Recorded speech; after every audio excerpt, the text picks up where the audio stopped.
I waited years to meet my online girlfriend and traveled across the country just to be with her, but she has barely tolerated me since I got here and I feel completely rejected and alone. Posted by you/throwwraith used.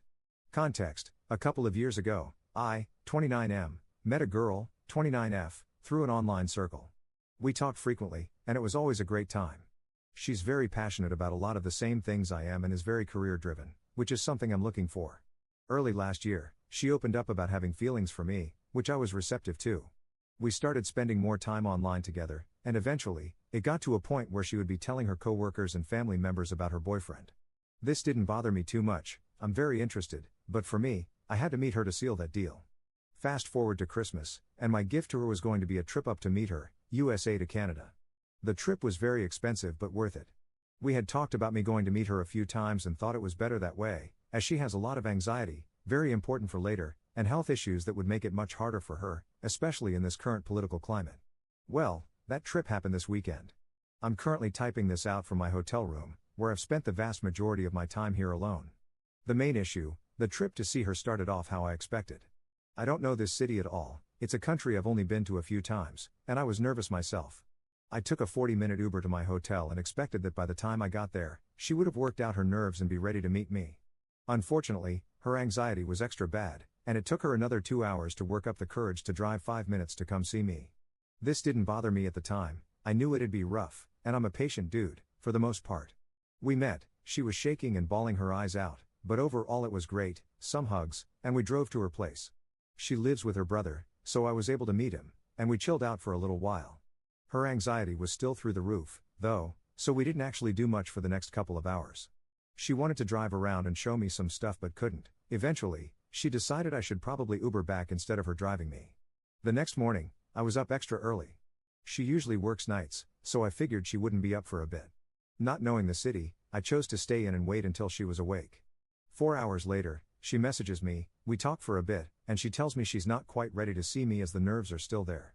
That's fine. I found a store within walking distance where I could pick some stuff up and get us some food at a local spot before meeting up. Fast forward about 2 hours later, and I finally get back to her place. She doesn't eat anything and tells me her brother, she, and I are going to a get-together to hang out with a bunch of their friends. That's cool. I ask her how long we'll be there, and she said a few hours. We leave, it's about an hour's drive. Every one of her friends was great, super welcoming, and she seemed really happy to introduce me as her boyfriend. The little party lasts a good portion of the night.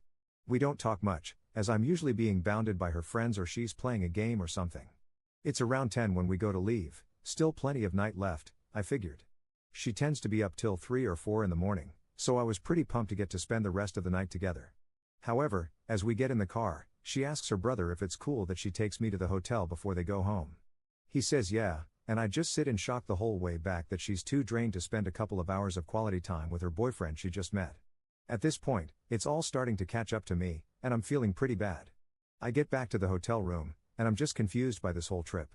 I'm alone, in a hotel room, in a country I don't know, with my girlfriend a few minutes away, not knowing what to do. What the hell is going on? I fear messaging her about it is going to make her anxiety worse, but at this point, I don't know what to do. I'm set to meet her mom in the evening for dinner, and at this point, I feel like I've met everyone except for my girlfriend. So I message her that. She's very apologetic, saying her anxiety is through the roof still and she wanted to make this trip worth it for me, but she's just drained. She makes an effort to let me know she is still very interested in everything, but she knows if we're alone together, nothing would happen because she's just too nervous. She hasn't been in a relationship in a couple of years, so it's hard for her. I tell her I don't even want to try anything intimate if that was her fear. I've barely hugged her this trip, and there are a lot more steps in that process before anything like that could happen. I just want to spend some quality time together. She said tomorrow, after I meet her mom, there will probably be time. All that said, today is my last day here. I leave early tomorrow morning on a flight. I feel like this whole thing has been a waste, and I'm still just confused. I wanted to spend quality time with her, not sit in a hotel room alone for most of my trip.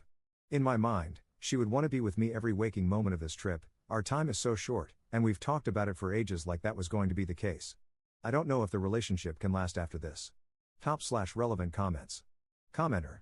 You had to give it a shot, but it sounds like it didn't work out. You need to be honest and tell her how this made you feel. If she wants to keep seeing you, she's got to travel to you next time. If she's too anxious for that, then you're not compatible and wasting your time. Commenter 2. It sounds like you are not going to make this trip again, and it doesn't seem like she has the ability to come to you, so what's next regardless?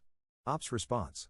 She was going to come down in June for an event, but I'm not sure how that would even work with her anxiety. Commenter 2. So she can go to another country for an event but not 5 minutes to visit you, who happen to travel from another country to see her. Nah bro, that's not right.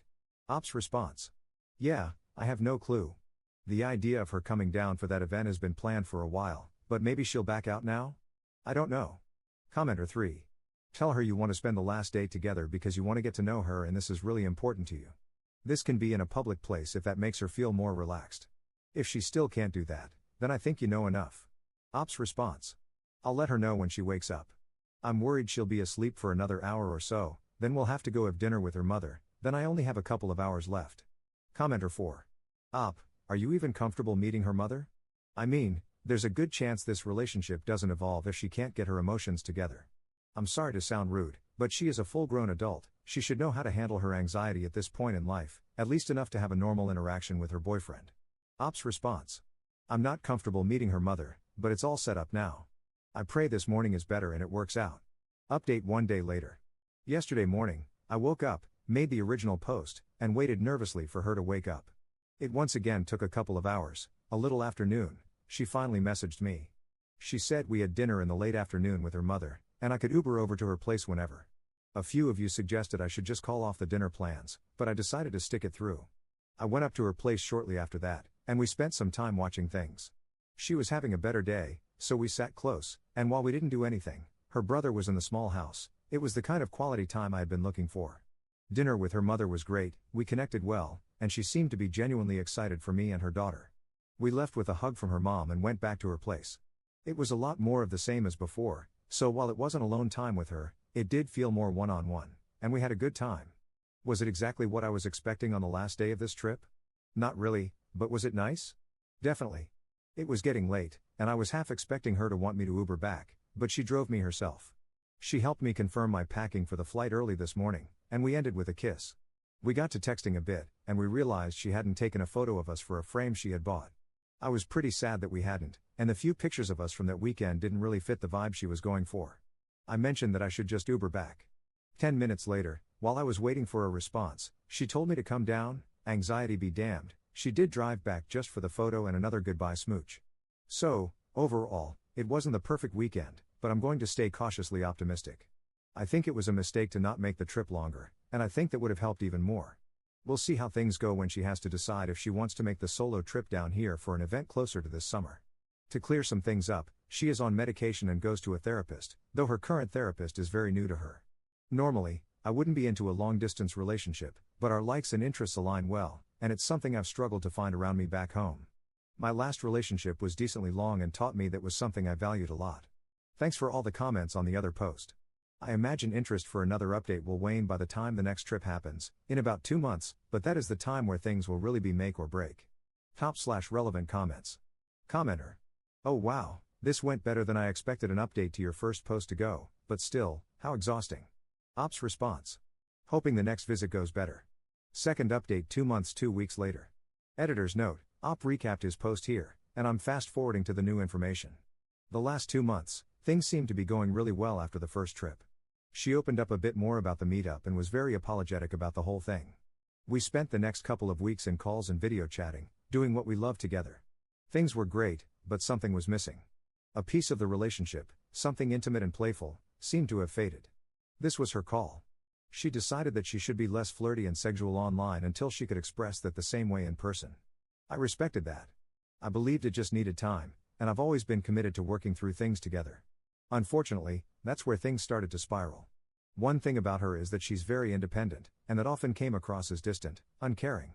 There are some days when she chooses not to interact with me, ignore my messages, or get short when I try to be affectionate and caring.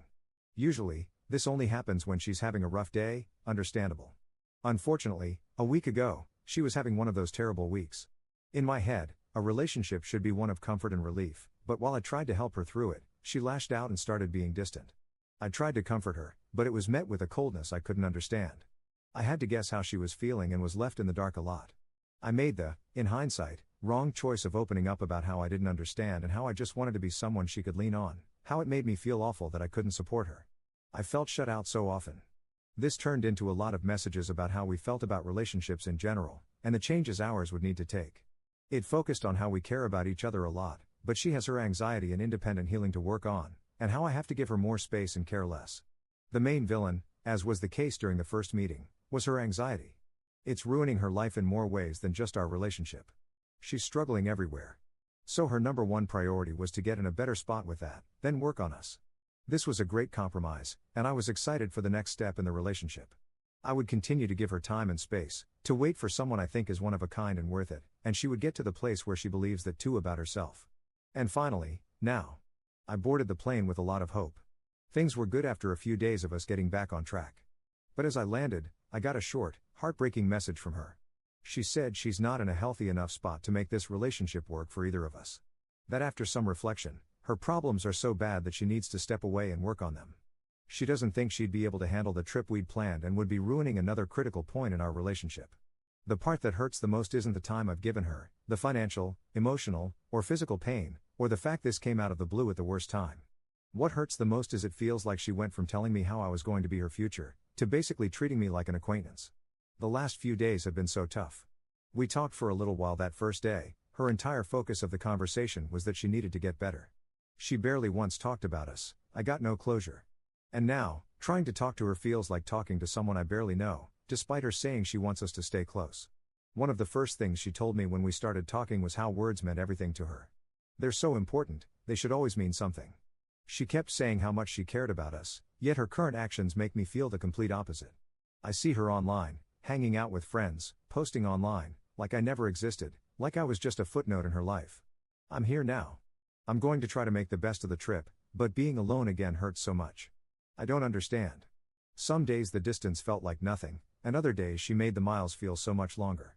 I really tried so hard. I'm exhausted. I'm getting older, and the pressure of finding my person is really setting in.